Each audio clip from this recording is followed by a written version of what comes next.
Hello, my name is Nathan Nara and I'm here to talk about bullying prevention.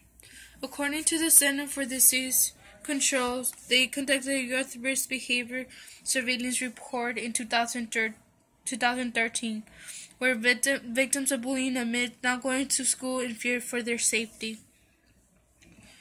And students who do go to school stayed in a chronic state level of anxiety and depression. A government website managed by the U.S. Department of Health and Human Services showed that 49% of students grades 4 to 12 admit being bullied by other students at school. Bullying can present itself via direct and indirect forms, including physical violence, name-calling, teasing, taunting, malicious rumor spreading, and social exclusion. Many teachers don't always interact with students outside of class. I propose that we encourage schools to train teachers on how to better communicate with their students, since they spend so much time with them. It's like parents always say, your school is like your home, and teachers know you better. And if they see that one kid is cheerful and it's always cheerful, and then on the next day he's all down and he doesn't want to do anything, that means that there's a problem there. Also, in a 2013 report from the National Center for Education showed that more females than males report being made fun of, called names, or insulted, or subject to rumors and excluded from activities on purpose. In contrast, more males than females report being pushed, shoved, tripped, and spit on. Persistent bullying can lead to worsened feeling of isolation, rejection, exclusion, and well as depression and anxiety, which can contribute to social behavior.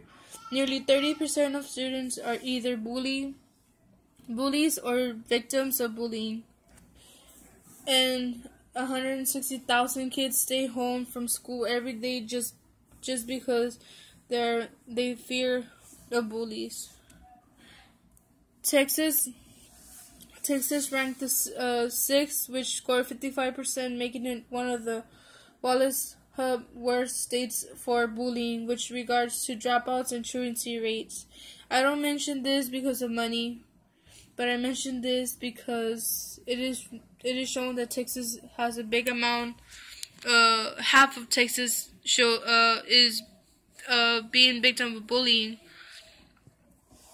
That is nationwide. Also, local level.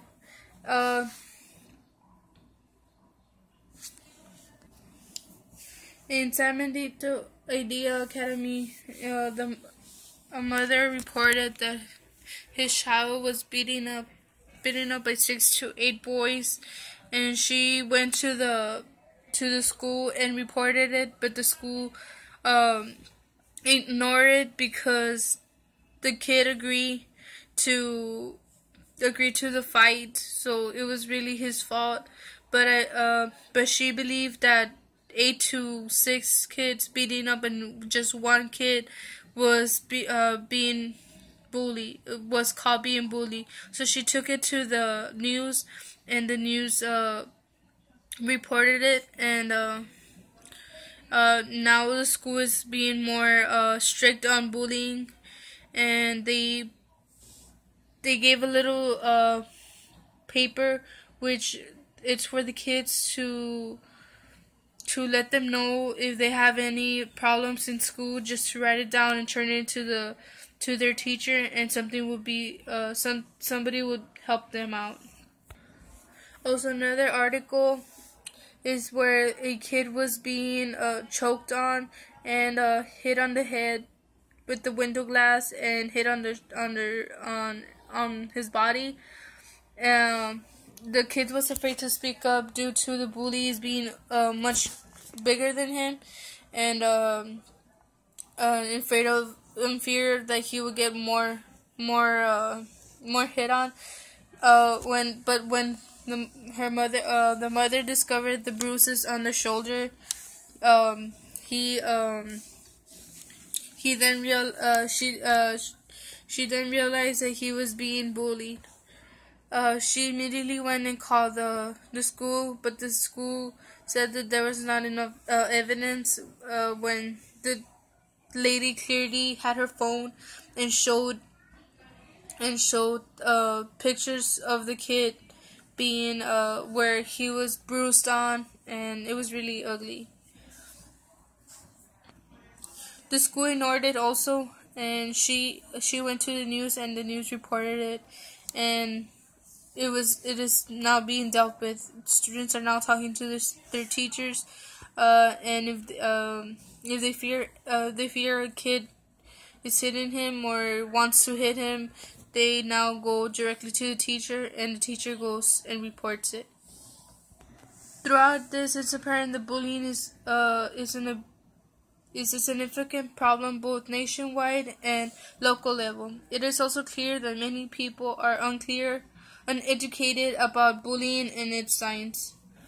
A training gives guidelines on how to respond to bullying situations. This gives teacher knowledge on how to describe the situation and what happened, and take no side, not sides on either parties. The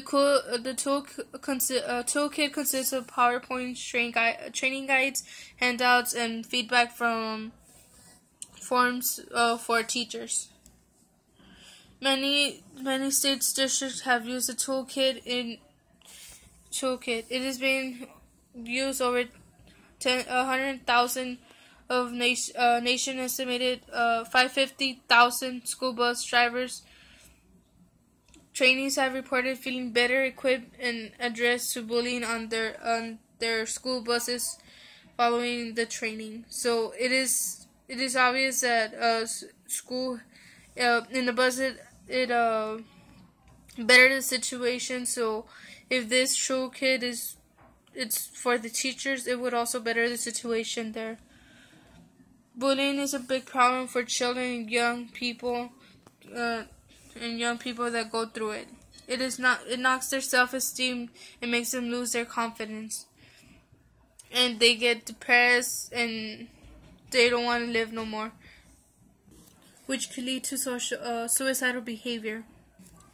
There are 3 key elements to stop bullying: educating the bullies, imposing greater sanctions on the bullying, and protecting the victim. By increasing teachers' knowledge on bullying topic not often talked about in school, students bully may have encouraged students who are being bullied will encourage them to speak up and let the teachers know what's happening in their class.